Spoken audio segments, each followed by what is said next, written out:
What's up, everybody? Welcome to another great episode. Today, we've got my good friend, Edward O'Daniel, and we talk about a lot of crazy stuff. He's a one-armed man who's going to learn to play golf. He will dominate everything and make you earn it no matter what it is you're trying to compete against him with. And I think that mental fortitude is the foundation of getting out of your own way. I'm excited for you to listen to this episode. Let's hear what he has to say.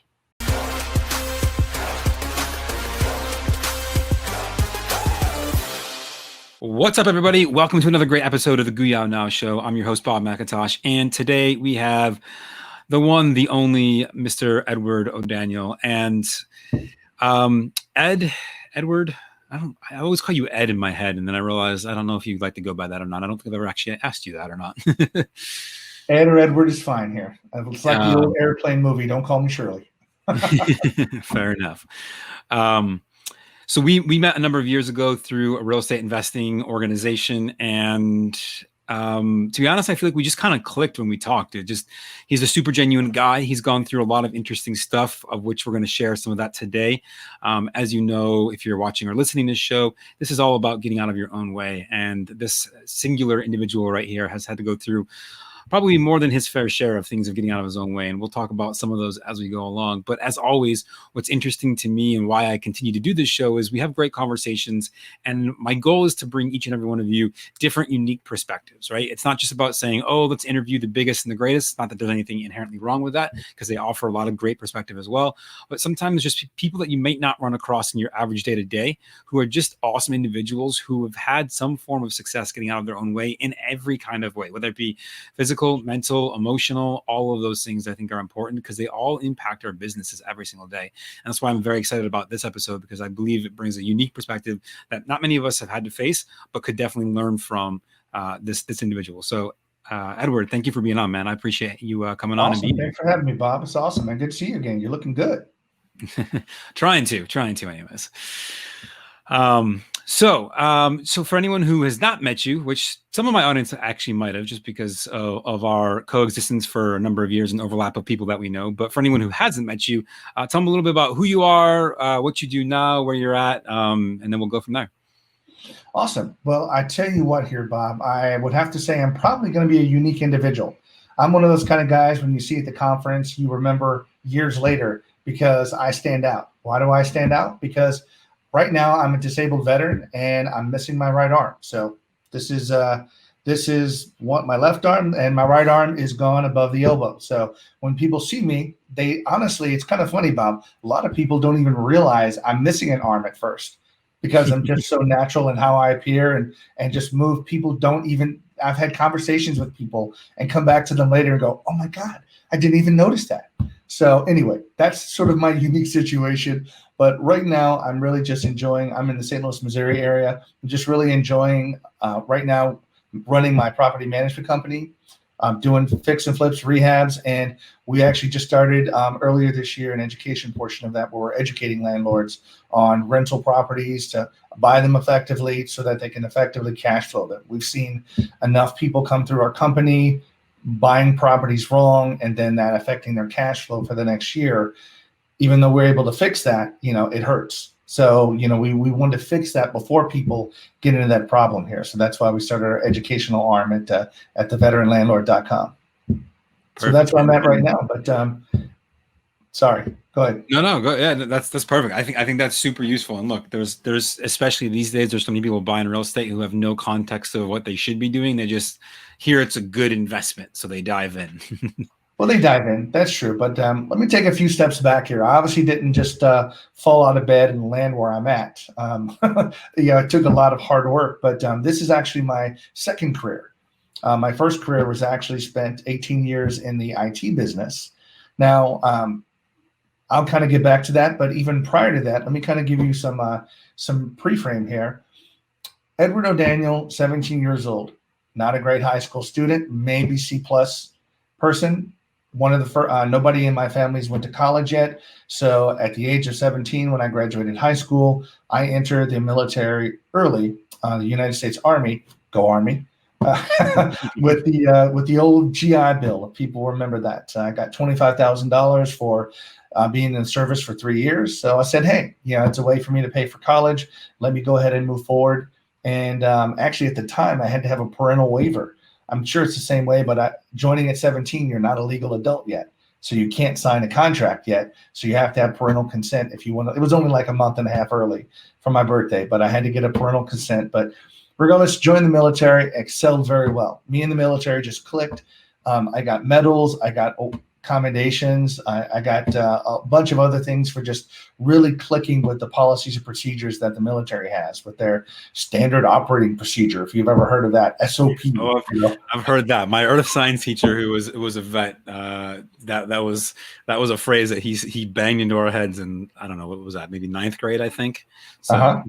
Yep. And when you hear people say SOP, you kind of think that they've got some kind of a military background in their family. But I assume so. Either that or they went to my same earth science teacher. Either way. Awesome. Well, I mean, right now, being in the military, I wasn't in there very long. Right now, my career was cut short with just a vehicle accident. Won't really go into it, but it involved the damage of my right arm to the point where the doctors could not repair it. There wasn't enough left of my arm to fix, if that made sense. So the only thing they could do was to take it off. But fast forward a couple of years, and here I am, 19 years old, laying in a hospital bed, waking up the day after a car crash, realizing that my arm is gone. You know, I was unconscious. So here I am, wake up. That shock alone would be enough to freak people out. You wake up and you've got a limb missing, you know, and you're in the hospital. What happened?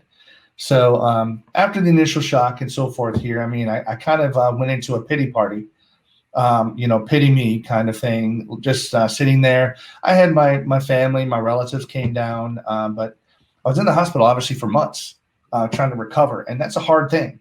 You know, it was a veterans hospital. So you saw other veterans that were honestly a lot worse off than you were, but still that didn't make me feel any better. But I'm sitting here in the hospital over and over again, just day after day. The days start to blend together, and I'm thinking to myself, what am I going to do now? You know, what does my life look like at 19 moving forward? How am I going to get a job? What kind of job can I get if I only have one hand? I mean, I'm going to be so slow and so clunky. And so I just, you know, how can I ever even get out there and compete with people like ever again? You know, so I'm just sitting here going back and forth in my head, kind of like a, ping pong, just hit it on one side of the table and back to the other. But I'm going back and forth. And literally I just had an epiphany. And the epiphany was that I actually, if I wanted to compete with people, I could never compete with people physically again. That's just something I had to admit to myself. Somebody who could do the exact same thing would be able to do it better, perhaps, maybe not better, but faster, definitely. So how can I really compete? Why would somebody ever want to hire me other than, taking pity on me to give me a job? And I'm just thinking, it hit me. I had to know more than somebody else. I had to have a mental advantage. The knowledge I had in my head, exactly. The knowledge I had to have in my head had to be greater than somebody else's. They would want to hire me because of what I knew and what I could do from what I knew, not physically perform. Because this is where, there's physical jobs and there's other jobs that are mental that require you to sit back and think about things, how to do things better. I mean, I kind of look back, and if you've ever heard of Stephen Hawking's, and just pulling that up, I mean, here's a guy that's, created huge things, and look at his disabilities. But right. Anyway, that kind of like get back from Stephen Hawking. He's amazing, by the way. But no, it is. And so let me ask you this question. Were you, you'd said, hey, I'm a high school student, kind of a C+ student. That's why you went the military route. Now all of a sudden you're having a realization of, man, I've got to use this brain. Was there an internal conflict of, I'm not that smart, can I not do this? Did that ever occur to you, or did that thought, burden you? It did. I mean, it's one step at a time. It took me a big step just to go from, I couldn't physically compete to even having the epiphany of if I knew more than somebody else. But okay. That's the motivation that I had. That's the level playing field advantage that I had. So that was my plan of attack. I had to know more. So regardless of where I was at, I had to know more, study harder, and be better than the next guy. So I had to outperform somebody, at least mentally, and that's why people would want to hire me. So that's kind of the advantage that I took. And as a result of that, as you can imagine, I was my right hand is gone. I was right-handed. So I threw a football, baseball right-handed. I wrote right-handed. Everything I did was right-handed. So right now you don't have a right hand, and I wasn't ambidextrous, never really wrote with my left hand. I had to sit there for the next 3 to 4 months to teach myself how to write again. I mean, I couldn't even sign my own name on hospital paperwork. I mean, I was like this, back in the old Western days where it says just mark an X on the paper to represent your name. That's about the extent of what I could do by holding a pen. So I had to teach myself that. And that only came after the epiphany of just realizing if I knew more than what somebody else is, I had to do this. It was like my only option. Where Tony Robbins often says, hey, if you want to eliminate all options, burn the boats, burn it and move forward. And then that's the only option that you had. That was my only option. I had to get better. There was no other choice with it, which kind of made me excel at it harder. So that's awesome. Sort of what got me at least started down this path. That was the big jump start. Perfect. And so what was the process of reteaching yourself and relearning these things? Because, for most of us, we think back to, an act as simple as writing. And, for example, I'm taking some notes as your conversation. And as I'm writing, relearn/reteach, I'm literally doing it with my hand. And I'm not even thinking about the fact that I'm doing it, but you had to completely revamp your brain on, I can't just do this, and I assume that there was like that instinct to just grab a pen with your right hand. You're like, oh shit. So in that process of relearning information, was there a trick that you discovered at some point that helped you get there faster? Was it just repetitiveness? Like, how did you approach that technique of relearning things that you had learned from, 19 years of life? No, I completely get it. I mean, right now, learning how to rewrite was something that you already learned how to do. Every kid learns how to do that, either homeschool or at school, in elementary, some form, but typically there was those little writing pad books. If you kind of remember it, it's the books that you go buy at the store. You flip the page open, and this is the A page, A, B, C, D. You have all these different pages with different letters, and you're supposed to practice. You have these straight lines and dotted lines, and you're just supposed to, if you can think of, just write, slowly write, and it's a way of teaching yourself. Well, I remember that. So I remembered that that's how I learned before. So I realized if, nobody's going to do it for me, there was no tutors there. So I asked the hospital staff to get me a booklet, which they did. And I had to just sit there, in bed or at a table and just slowly write. So for this, it was repetition. It was just very, as you can imagine, it was very weird, very frustrating, trying to sit back and write. I mean, those people out there, I run across this a lot, Bob, with people who break their hand or break their arm on their dominant hand. And they sit back and they have to use their other hand for a certain amount of time. And then they look at me and they go, Ed or Edward, I don't know how you do it, man. I never thought about that. I mean, like, how did you do that? How do you tie your shoes, and how do you put on your clothes with one hand? I just never thought about it. But those people that kind of go into my world now understand what I deal with on a daily basis. But in the beginning, it was repetition. It was definitely just, I had to do this. The ships were burnt. I had no other choice. This is the way I had to move forward. I had to at least be able to get back to a basic. I had to dress myself. I had to obviously, do all the other basic things that I do, sign my name, have paperwork. I had to be able to get up, have movement, all that other type of stuff. So that's what I focused on before I got discharged from the hospital. And that's a huge accomplishment in and of itself. Without anything else that you had to feel, just that is huge. Because look, I mean, how often do we see people go down into a dark hole of despair because they don't have that mental fortitude to say, okay, well, this sucks, but I'm going to do this instead, or I'm going to figure out a way over here.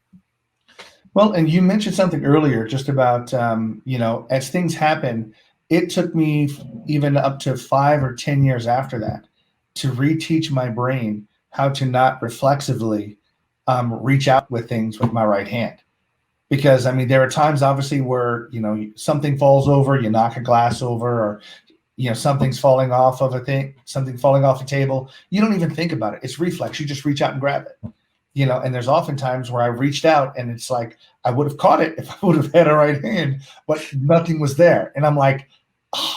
So, I mean, it just took repetition. Again, that had to happen over and over again before I had to reteach my brain. I had to reach over to grab it, or I had to do things differently. Even when I took, for instance, typing.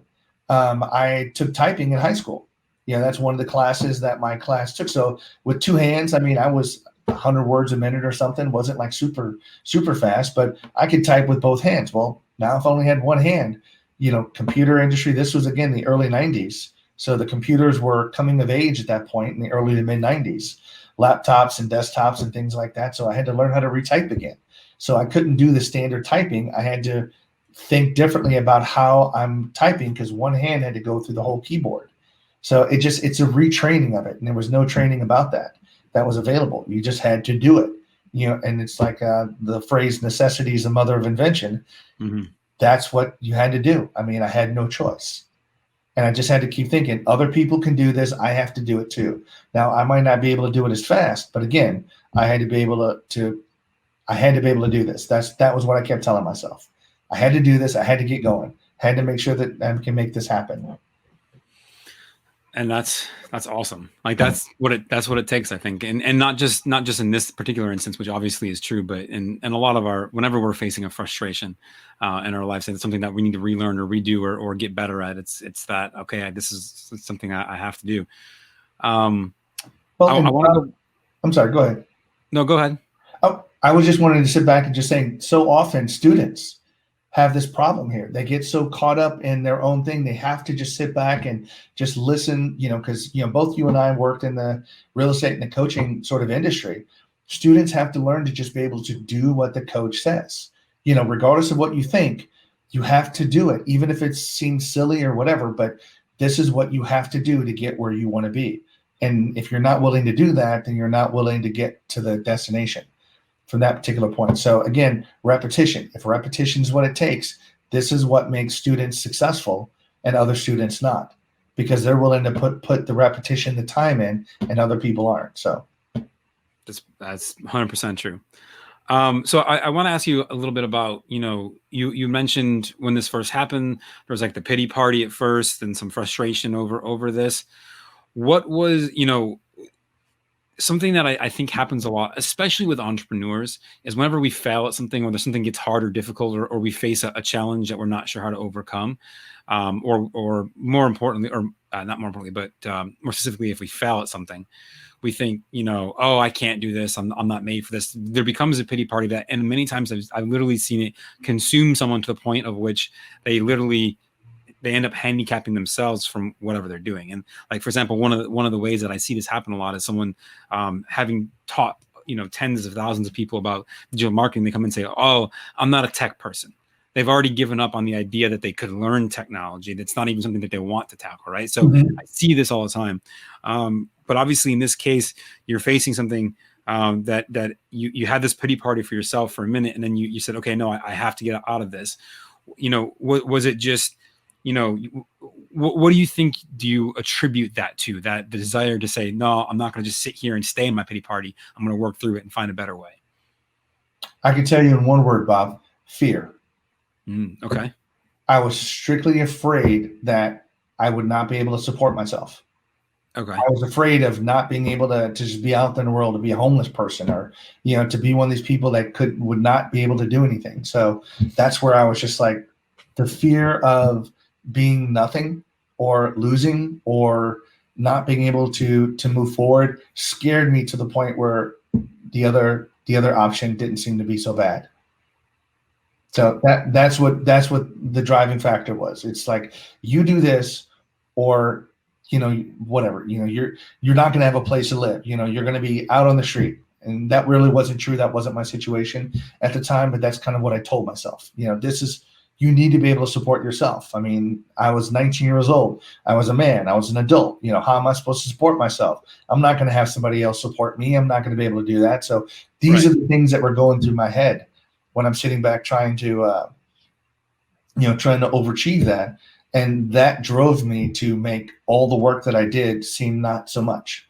Other people would be kind of frustrated, like, can't believe I have to write this all the time. Why did this happen to me? Why did you do this to me? And it's just like, they think about that all the time. But once I hit that fear, and I turned away from that fear, and it's like, I never looked back. And that's just the biggest thing. It's just, I was always afraid of, I guess, just failure. I guess if that makes sense. I No, mean, no, it does. No, it makes perfect sense. Like, listen, like Tony Robbins talks about all the time. Hey, like people will do more to avoid pain than seek pleasure. And so for you, there was a pain associated of, if I don't figure this out, the alternative is going to be way, way, way worse.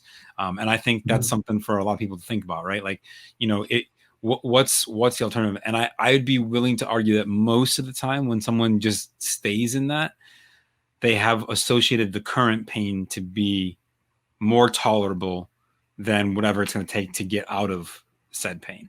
Because it's an unfortunate thing, but it tends to be very true. But I think what's more inspiring for everyone watching or listening right now is just to say, look, like, most of us, like even the thought of going through what you've gone through is mind blowing, let alone having to rethink and redo and relearn everything. And yet not only have you done that, you've excelled at it and you've owned it. And it's even become a part of who you are, your identity, you like, at least from my perspective, like there's ever like this, hey, I'm using it as a crutch. It's an ownership of who you are and your internal being. And it just actually accelerates you further and makes you, in my eyes at least, makes you seem even more powerful. Because it's like, man, here's a guy who has every reason not to do shit, but still does anyways because he's a badass. Right. I mean, you could use that as an excuse, and everybody would think that would be okay. Oh, okay, sure. You can't do what other people, sure. And it's like that's the cheap way out. That's in my opinion. That's the way I look at it. But keep in mind, Bob, there's another part of this that I haven't even brought up yet. When I was younger, I was a very competitive person. I didn't like to lose. So, I mean, if I lost to a better person, I'd be fine with that. But I mean, I'm going to hit you hard. You know what I mean? Not like physically, but I'm going to approach this and now to have a competitive person like that, be restricted on what you can do. That was even another level. But I mean, when you talked about what kind of got you out of that slum, it was that ability of being competitive. I didn't want to lose. I mean, I'm just going to be completely upfront. I didn't want somebody else to beat me. I wanted to be able to have the opportunity to be able to beat them, or at least put me on the same playing field when it comes to, something. So that was another thing that comes into this. That's perfect. I mean, I think it shows through in everything that you've accomplished so far is, hey, like you're going to win. You're going to figure it out. You're going to find a way. So awesome. Well, I mean, I know this all seems kind of down here. I mean, I don't want to bring everybody in the show down. It's like, oh, you know what? I was having a great day, and then now this kind of made me feel all bad. But hey, there's some joy, there's some sunshine, rainbows, all that good stuff at the end of this story. So I mean, that was just the beginning part. Fast forward, right now, a couple of years, went to college. I actually got a bachelor's degree in physics with a minor in mathematics that was paid for by the Veterans Administration. So they helped me pay for the education. So, and by the way, here's the guy going, oh, no, I'm not so great of a student. And he goes after physics and mathematics. Probably two, like, this is not your communications degree or, whatever. I mean, like, that's hard stuff. It is, man. That was hard. But you know what? I have to admit, I'll geek out a little bit here. I was a huge MacGyver fan. I was a huge MacGyver. How did you know all this stuff about physics and chemistry and all this other stuff? And that's kind of what got me interested. That's just I'm sharing this on your show. Only Bob. Only you have that information. But I was geeking out a bit. But no, I went there and slowly in the late sort of late 90s turned to computers. So computers is one of those fields where I know a lot of people. This is back when Microsoft and their Microsoft certified systems engineer programs and all that kind of thing was going on. So, I mean, I took all of those. I mean, I've got so many ribbons and certificates of Microsoft certified this or Novell certified that. Ooh, I must have showed my age on that one. Yeah, right. I was like, there we go. There we go. But, I was a master certified Novell engineer. I mean, I did all of it to the extreme. I knew the most because likewise, that fit my persona. I wanted to know more than what other people. And that's what really excelled. When I worked in front of a computer, not having another hand didn't matter so much. It put me on a level playing field. So if I could work from the computer and make computer systems across the network work, everybody was happy and they were willing to pay me very well to do it. Because I showed confidence that when they met me, they're like, ooh, I'm not sure about this person, but the confidence showed through. This is what I know and this is what I can do for you. So that got me a lot of jobs, got me a lot of consulting. And again, that was my first career. I spent 18 years in IT, made a very good career out of it. But that's one of those I hear those golden handcuff jobs, that people often talk about. I don't want to leave it. It's solid, 6-figure paychecks, every week. You're getting the money, you got weeks of vacation. But so when you talk about being an entrepreneur, I'm actually a late bloomer. So, I mean, just think about the story here from when I was 17, 19, got injured. I didn't even understand entrepreneurship yet. I was just trying to stay afloat. I was just trying to compete with regular jobs across America. Only when I got into college that I started understanding higher education and making some money. And then when I started getting more educated, then that's when I stumbled into, wow, why am I going to work for other people?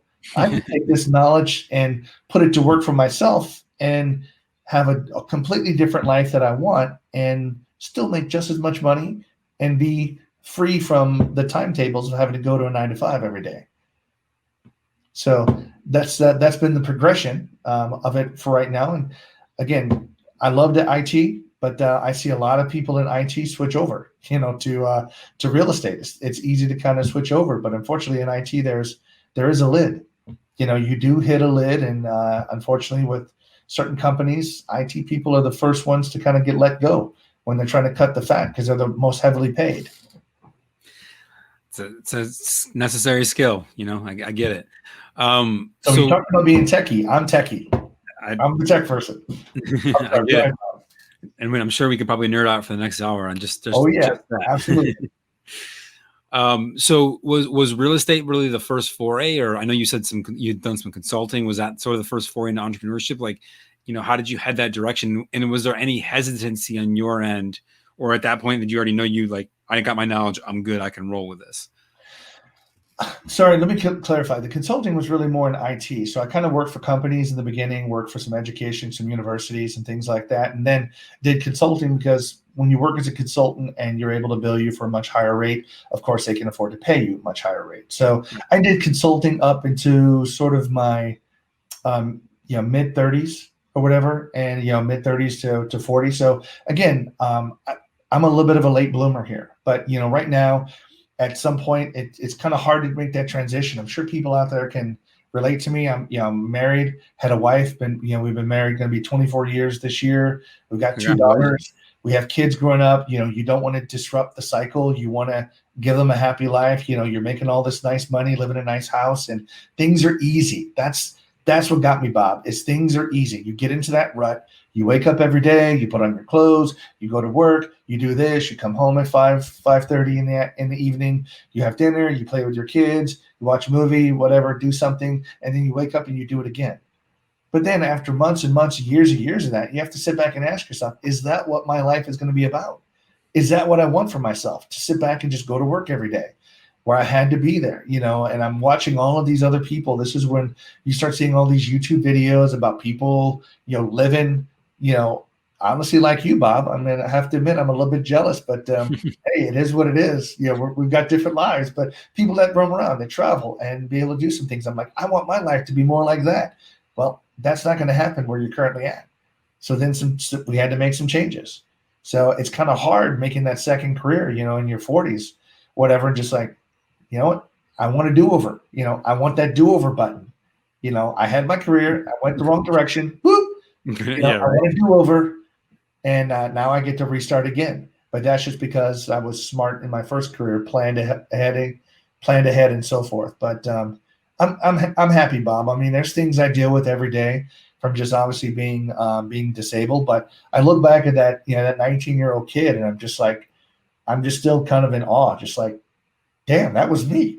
I was that person. Do you look back at that kid in awe and go, man, like that kid gave me the strength to do what I'm doing now and make the choices I've made right now? No, absolutely. I mean, it's the foundation of who you are. It's kind of that, that character builder. What is your character? What defines you? And that was just one of those moments that, that defined you, that helped you, launched you down. Because my life could have been completely different if we would have just made a different decision back in that hospital bed. If I didn't decide to rewrite and I took the pity party and I decided woe was me and life's always against me, and I took that kind of negative attitude, where would I be? I don't know. I mean, I don't even want to think about that. Yeah, that's not even something I care to even daydream about because it's not pleasant. No, I agree. It's not something to definitely not something to daydream about, but definitely something to honor that young Edward that said, "Yeah, man, I'm gonna make this happen. I'm gonna figure it out," because it's created opportunity for us to have this conversation. Because without that, we wouldn't be, which I'm super grateful for. Well, and then, I mean, back up to a little bit here, about a decade ago, I really started getting involved in just my finances. I wanted to be financially free. What does that mean? What does it mean to be financially free? What does it mean to escape the rat race, if that makes sense for those people that do the cash flow, Robert Kiyosaki games and things like that, if you've ever heard that term. But, what does that mean? It means just being able to live the life that you want, having the life outside of, being able to make your own money, in a sense, print your own money by what you know, taking what you know, add value and help others. And then you get value in return, some non-monetary, but hopefully some monetary, value. And, from that, you can live and have the life that you want. So that's why I chose real estate, because it's something that's creative. It's something that doesn't always have to be the same over and over. You could do different things. There's so much in real estate, that you and I talked about that, you can do, that it's exciting. It wakes you up every day. I mean, as soon as you wake up, what do I get to do today? What kind of things who am I going to be able to help today? By buying their house. There's somebody out there that has a problem. Like I was a 19-year-old person that had a problem. Who's out there that is looking for that sort of, that help, and I can have that, reach out my hand and help them and make it a win-win situation for everybody. So I love doing that. I love going out and meeting and talking to people, and that's why I'm in rentals, because rentals are a great way to acquire wealth. And now that I'm managing other people's rentals and in my own rental portfolio, I want to teach others how to do it. I want to teach, again, hence the veteranlandlord.com. I want to teach other people, give other people resources on how to do it. And that's what I speak about at REIA group clubs and everything else. Just how do you get involved with the rental properties? How do you manage them? How do you make sure you don't lose your shirt? What should you know about ahead of time so that it doesn't scare you or cause you pause in the future? I kind of use the example, Bob. I tell people when I'm speaking, it's like, what I'm going to do to you now in this presentation is kind of like telling you what's going to happen in a scary movie.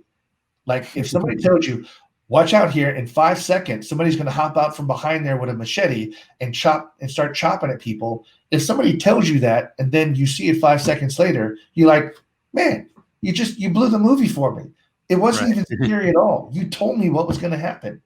That's exactly what we do with our students. That's what I try to help people with. I'm telling you what's going to happen. I'm telling you what you're going to face so that it's not scary. Because when you know what's going to happen, there's no fear to be had.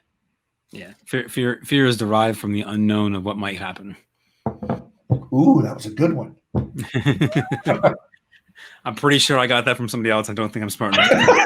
That wasn't a Bob McIntosh original. Okay, got it. It might be. It might be moving forward because I have no idea where I got it from. But you're gonna have to go back and re-quote that one. That's gonna be a good one.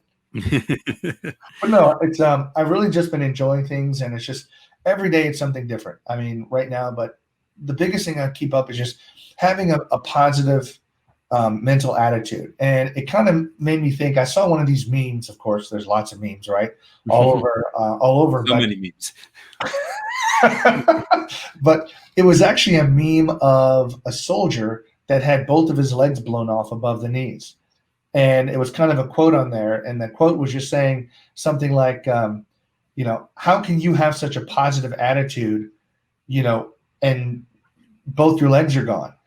And the return of that was like, well, how can you not have a positive attitude with having your legs? Kind of a thing. It's like, you've got your legs and you don't even have a positive attitude. So why don't you have a positive attitude when you've got it? I've got it and I don't even have legs. So it's kind of a mental, breaking down that mental barrier with people here. So.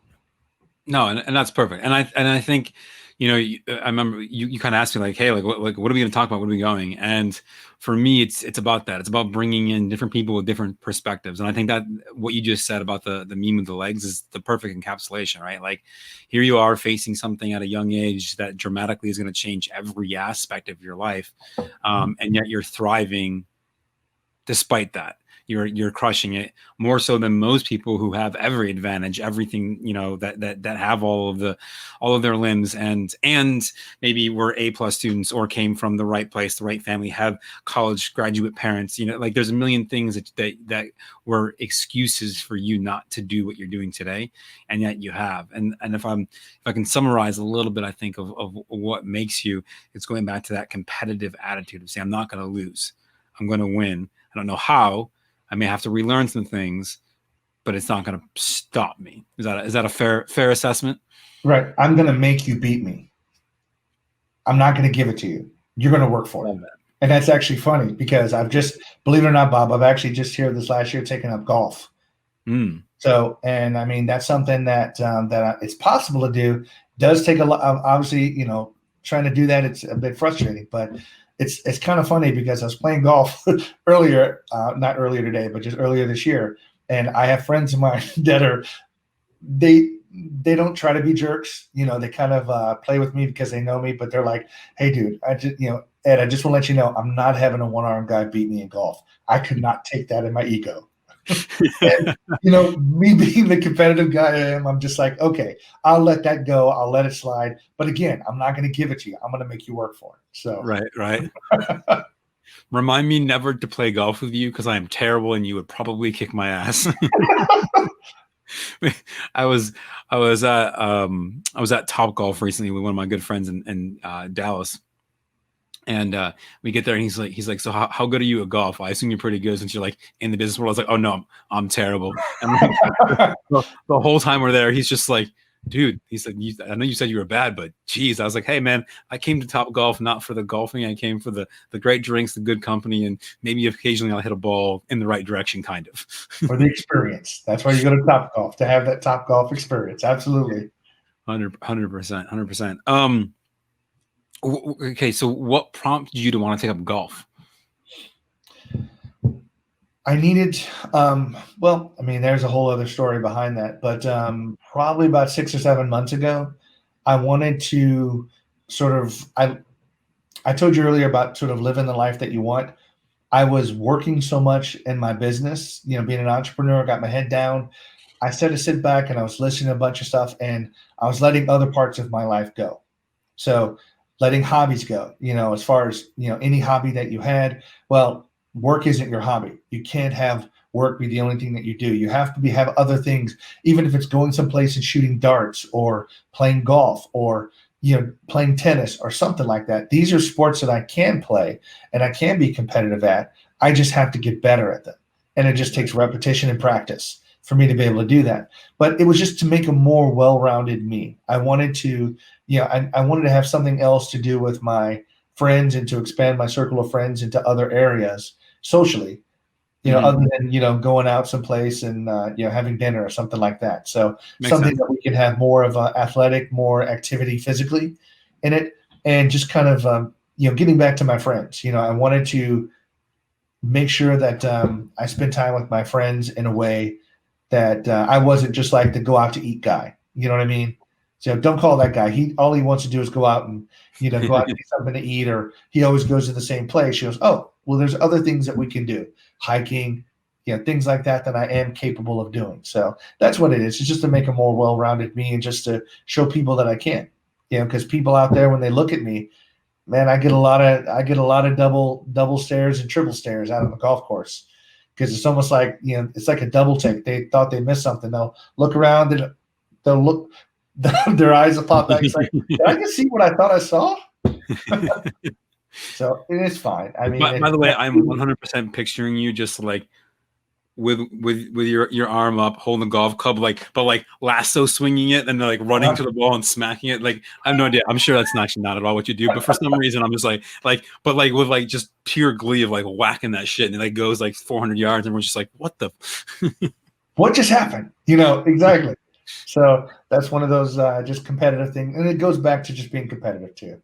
I've had to let that go a little bit. I can't really let that bring me down every time a friend beats me or I get beaten. I just look at it as, hey, I got beaten, repetition. I'll do better next time. I'll do better. As long as I keep doing something repetitively with the goal of getting better and better at it every time, eventually I will beat somebody. There'll be that day that somebody else's game is off and my game will be better than theirs.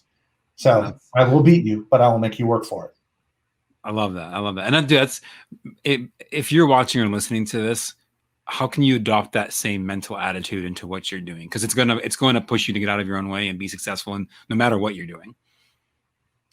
No, absolutely. People are like, the one thing I hate is when students and other people that we have see that sort of that grass is greener on the other side kind of things. Like, yeah, these people can do it, but I can't. Those people were no different than you were, even, just months or a couple of years ago. So people look at it and go, oh, well, I cashed these big checks, or I did this big rehab, or, I'm selling $1 million online with my products and I'm able to travel the world. And they look at that, people just, their brains shut down. Mm-hmm. That's not me. I can't do that. That must be them. No, it's that whole game of golf I told you about. I suck, but every time I get better, and I will beat you. There will be a time where if I keep going, I will beat you. I know that.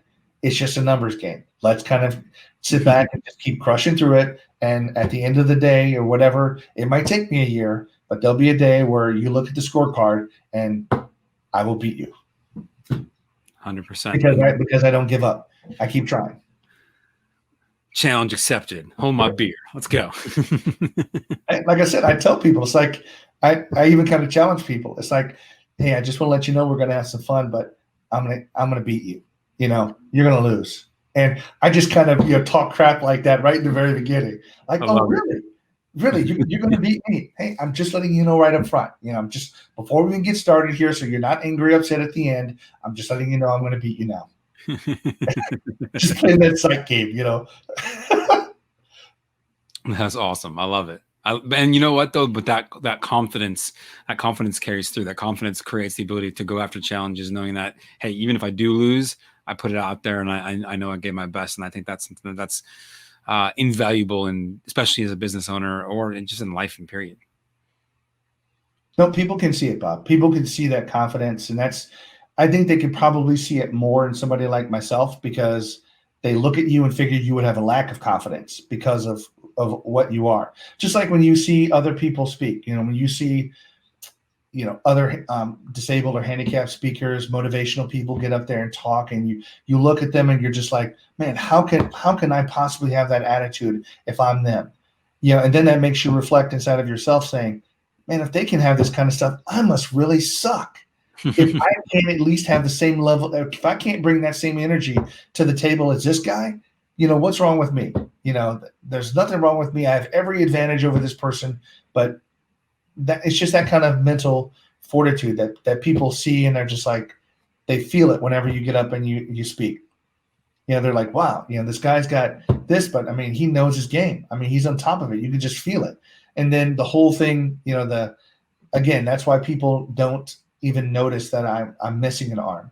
Right now they don't even notice up front, because they're more focused on just looking at you, because you look directly in their eyes and you keep their eyes focused on you. They don't see. You bring the right kind of energy, so I'm not looking for a reason to not talk to you. I'm looking for a reason to stay engaged. But it's just kind of funny when that happens, and people have to sit back and they always apologize. Oh, I'm so sorry. I didn't even notice that earlier. I'm like, why are you apologizing for? That's a compliment to me. So thank you. Yeah. I mean, that's exactly it. I take that as a compliment. Exactly. That's perfect. Awesome, man. Well, this has been a great conversation, and I hope that every one of you watching or listening has taken away something that you can work on your mental fortitude on, and how can you make someone else work to win against you no matter what you're doing. So, Edward, if people want to check you out, find more about you, where can they find you? I mean, right now, just Google me. I'm on multiple social media platforms, Edward O'Daniel. Like I said, veteranlandlord.com for those people that are in real estate that want to know rentals. That's our, we have a ton of free stuff out there. You just have to go out there and sign up for your account. And we've got a ton of stuff in there for education for you. But that's it. Check me out on Facebook. Check me out on Instagram. I'm there, just Edward O'Daniel. That apostrophe sometimes gets people, by the way, and the O'Daniel. So sometimes you'll pull up different results depending on what you're searching for. But I'm out there. Come find me. Peekaboo. Perfect. Well, thanks for being on. Truly appreciate your time so far. Appreciate it, Bob. Thanks, man. It's good to see you again. Good having the conversation. I hope it does help somebody out there just kind of change their mind a little bit and just make that one little mental shift. Maybe they're at that road of their life where, like I was when I was 19 in that hospital bed. You need that one decision, and that one decision, that choice that you make right now can launch you down a completely different path. That years in the future, you'll look back and says, that was the moment. That was the moment I heard that on the radio, or I watched Bob's podcast, and that right there is what might change the direction of my life. And that's perfect. I would love to create that moment for as many people as possible. And every episode of this show does that. And so for each of you watching or listening, thank you for being a part of this. Your rating, subscription, and review of this show, no matter what platform you're on, helps for us to create that moment potentially for somebody else. Because when you do that, it pushes this stuff out there further. And this is great conversations for me, as I always say, but it's even better when you share it with friends, family, other people that you know, because, hey, like Edward just said, if you can make the impact of one person, why wouldn't you? So do make sure you subscribe, rate, and review this. I would very much appreciate it. As always, thank you for being on. We'll see you guys on another episode next week. Take it easy.